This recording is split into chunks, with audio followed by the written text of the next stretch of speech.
ये ऋषिराज, आपके कहे अनुसार व्यवस्था करो।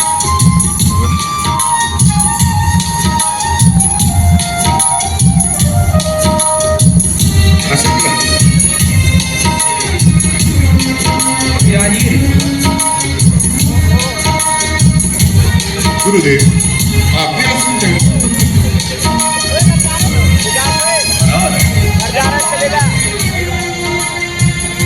रानियों को भी बोला।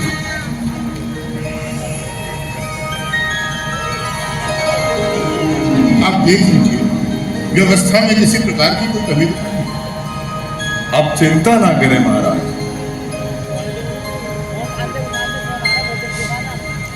आप चिंता ना करें महाराज। ये पुत्र स्त्रिया महाबली पुत्रों की प्राप्ति के लिए होगा, जो इस मृत्यु लोक की ही नहीं समस्त जग की रक्षा करेगा। क्या मेरी बताई सारी सामग्री आ गई? जी ऋषिराज, आपकी बताई सभी सामग्री प्रस्तुत है। महाराज, मैं पुत्र स्त्रियर अथर्ववेद के मंत्रों से करवाऊंगा, आपको अवश्य पुत्र की प्राप्ति होगी।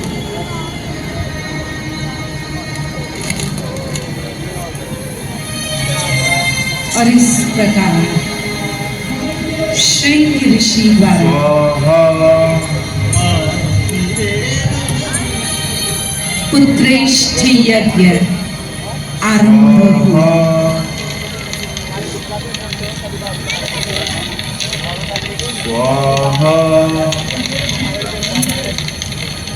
अथर्ववेद के विभिन्न मंत्रों से सुसज्जित पुत्रेष्ठ यज्ञ भारतीय संस्कृति में विज्ञान की अनोखी अवधारणा हम सबके समक्ष रखता है।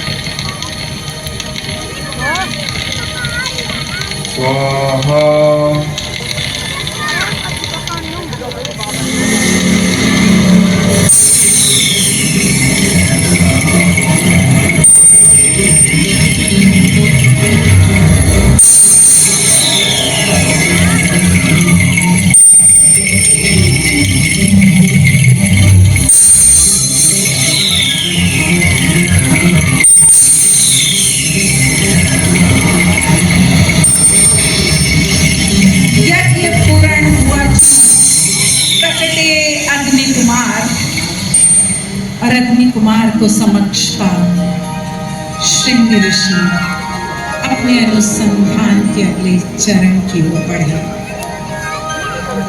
राजा, प्रणाम अग्नि। तुम्हारा यज्ञ सफल हो, तुम्हारा संतान काम अवश्य पूर्ण हो। इस पात्र से पुत्र में प्रसाद अपनी तीनों रानियों को समान रूप से दीजिए। श्रेष्ठ लगन और उचित मुहूर्त पर आपकी तीनों रानियों को संतान प्राप्ति हो।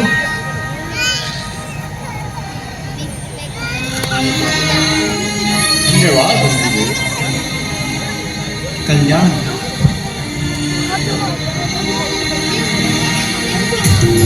भक्ति सहित मुनिया,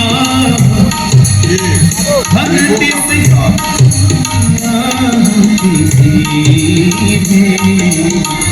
भक्ति अग्नि चमकती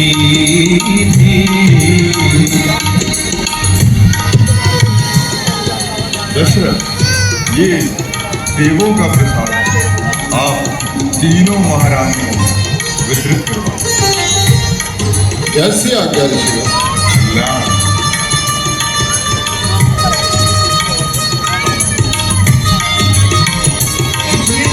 पूर्ण हुआ ज्यों प्रकटे अग्नि कुमार, पायस पाकर रानियां हर्षित हुई अपार।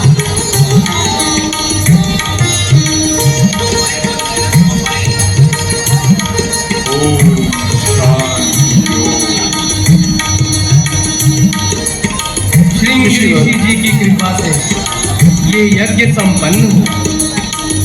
प्रथम भाव था ज्येष्ठ का, मझली आधा भाव, दोनों ने फिर दे दिया छोटी को सब आज्ञा। भाव। मैं आपका अनुग्रह कभी नहीं भूलूंगा। ये रघुकुल आज से आपका ऋणी हो गया। आइए, मैं आपको ससम्मान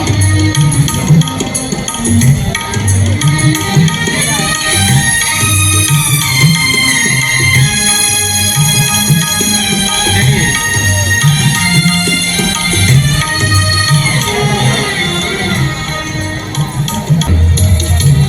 आज मैंने आपको एक विशेष वार्ता के लिए बुलाया।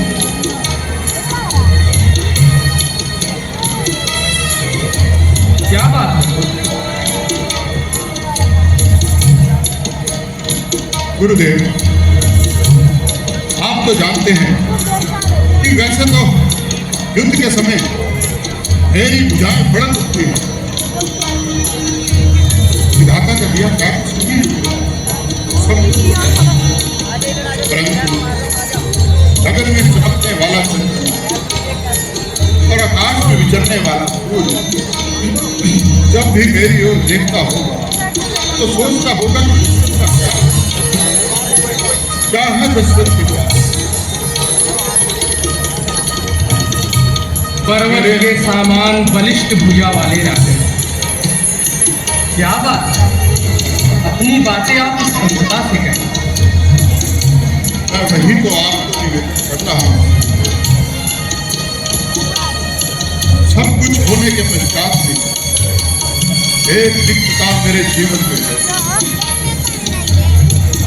मेरे पुत्र नहीं है, कोई वंशज नहीं है मेरा।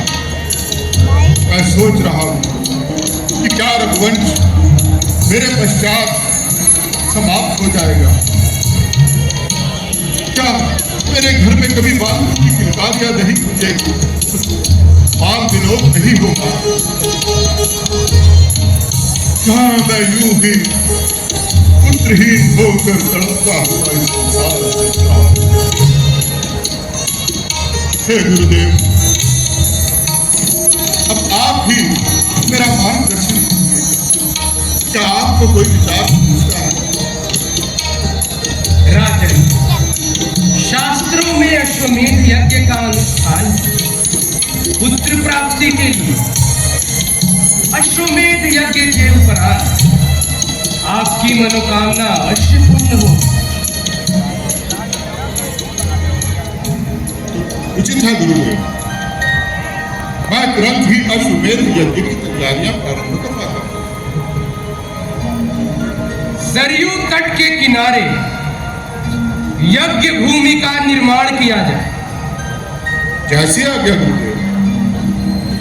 महाराज, ऐसे तो आपके सब राजाओं से घनिष्ठ संबंध है, किंतु फिर भी राक्षस बाधाएं उत्पन्न कर सकते हैं। वो सजग हो उठेंगे। शक्तिशाली वीरों के संरक्षण में अश्व छोड़ा जा महाराज। आप उचित कह रहे हैं सुमन जी। जी, इन सब का समुचित प्रबंध किया जाए। जैसी आज्ञा। आप दोनों जाइए और जाकर अपने सहयोगी मंत्रियों के साथ आगे की योजना बनाइए। गुरुदेव, मैं अनुग्रहित हूं कि आपने मुझे मान दिया। अब आप भी विश्राम कीजिए। मैं शीघ्र अतिशीघ्र इस तैयारियों को पूर्ण करूंगा।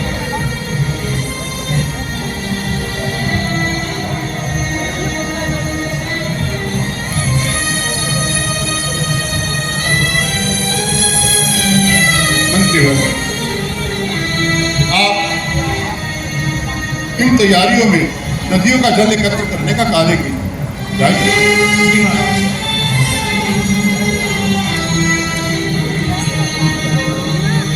महाराज, मैं इस संबंध में आपसे एक राय देना चाहता हूँ, जिससे आपको सफलता अवश्य प्राप्त होगी। कहिए सुमन जी, मैं पुत्र प्राप्ति के लिए हर यत्न करूंगा। ये सही है कि विद्वान ऋषि मुनियों ने पुत्र प्राप्ति के लिए अश्वमेध यज्ञ की बात कही। इसी संबंध में पूर्व काल में भगवान सनत कुमार ने भी एक बात कही थी कि भविष्य में ऋषि श्रृंगे ही आपके कष्टों का निवारण करेंगे। ऋषि श्रृंगे अर्थात? जी हाँ, ऋषि श्रृंगे जो राजा विभांडक के पुत्र हैं, आपके और अंदेश लोमपाद जी के जमाता। लोमपाद जी की पुत्री शांता से उनका विवाह हुआ और शांता, जिसे आपने अपने मित्र लोमपाद जी को दत्तक पुत्री के रूप में सौंपा। हाँ हाँ सुमन जी, मैं समझ रहा हूँ आप शांता की बात कर रहे हैं और श्रृंगे ऋषि हमारे जमाता हैं। तो उन्होंने ऐसा क्या किया कि वो इस कार्य को कर पाएंगे? वेदों के पारगामी विद्वान वही आपको पुत्र सुलभ करवाने के लिए पुत्र यष्टि यज्ञ का संपादन करेंगे। आपके जमाता पुत्र यज्ञ के लिए, उस अनुसंधान के लिए उन्होंने प्राप्त किया। तो उनका वो जो अनुसंधान पुत्रेष्टि यज्ञ का चल रहा था वो संपूर्ण हो गया? जी, अर्थात हमारे जीवन में आशाएं की किरणें खिलेंगी। तो हमें तो शीघ्र शीघ्र उनके पास जाकर महाराज उन्हें आमंत्रित करना चाहिए। अवश्य आप परिवार सहित जाकर ऋषि श्रृंगे जी को आदर सहित लेकर आए। हाँ हाँ, इस कार्य में अब तनिक भी विलंब नहीं होगा। धन्यवाद सुमंत जी। अगर ईश्वर ने चाहा तो भगवान सनत कुमार की बात अवश्य सत्य होगी।